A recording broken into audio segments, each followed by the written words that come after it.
অচক্ষ নামাজ পড়েই ভেবে বসবেন না যে অনেক কিছু করে ফেলছে। এক চিল্লা দিয়ে মনে করে ফেলবেন না যে দিনের জন্য অনেক কিছু করে ফেলছে।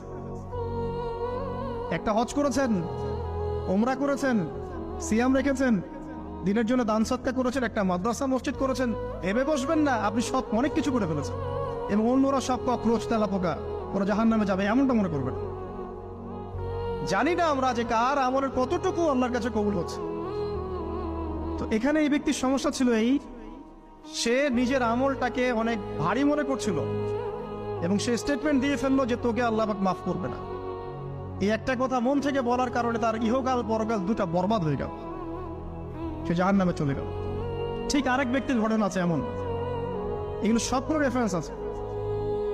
এক ব্যক্তি প্রচুর ইবাদত করত, আল্লাহ পাক তার ইবাদত করার জন্য পাহাড়ের চূড়ায় একটা সুন্দর ব্যবস্থাও করে দিয়েছিলেন। সেখানে ডালিম গাছ হতো, ঝর্ণা আসতো,